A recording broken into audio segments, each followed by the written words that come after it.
Hey, love bugs. So today is day 4 of our workout journey. Today we tried something new. We did a private Pilates class. I didn't exactly record the class, but I did record the room and us waiting for the instructor until he came. I will say it was semi-intense. It was very targeted to the muscles. It was my first time ever doing Pilates. Um, it was nice.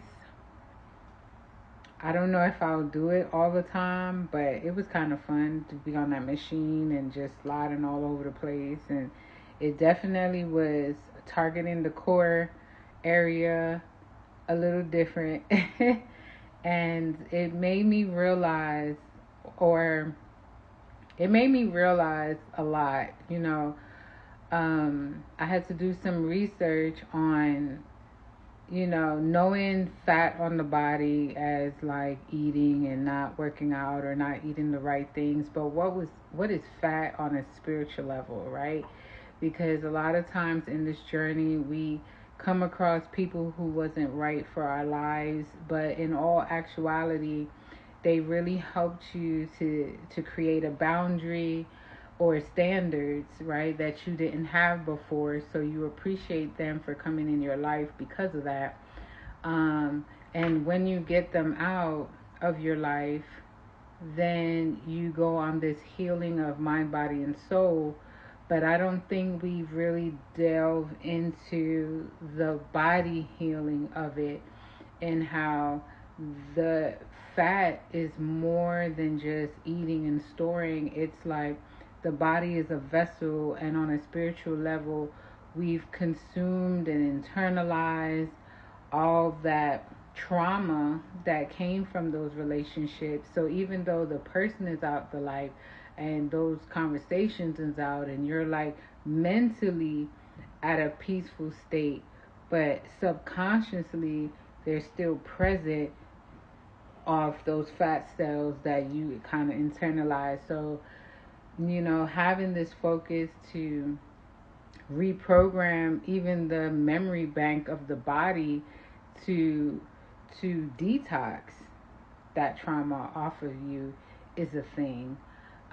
So when I had this aha moment, I was like, yeah, we're going to have to stick to this part, because my outlook on it before was, if he don't like it, that's his loss. I'm a full package, baby. But when you look at it in those regards, it's like, yeah, you may have healed 75%, but if you're still carrying the weight of those situations or those people or choices in your life, then you're not completely 100% healed. So you want to get those memory banks back in place, especially if your narrative is, I was fit until I met this person, and then after we broke up, I no longer know myself. I was overweight. I was this, because I know in my previous time, that's my washing machine. In my previous time, I used to internalize a lot. I would let people do what they wanted to do because I just knew that my clapback was going to do more damage than they could ever do to me.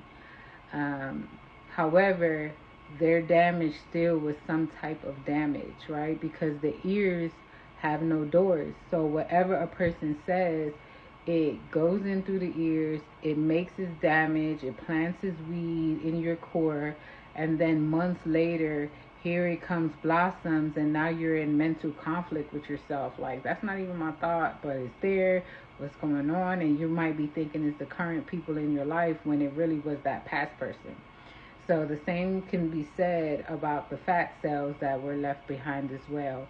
So we want to go ahead, if we're detoxing traumatic relationships or people, we want to also make sure to include any weight gain that came along with that scenario as well. So if we're going to cut cords and we're going to detox and we're going to journal write our head to out, you want to also go ahead and get those fat cells off of yourself. Okay. And until next time, I'm going to also plug in the videos of the Pilates. I'm going to plug in the videos of earlier today. It's kind of sort of out of order, but we got it done. All right. So until next time. Special shout out to the boo for sending that Cash App so that I could get me some smoothies. So I really appreciate that.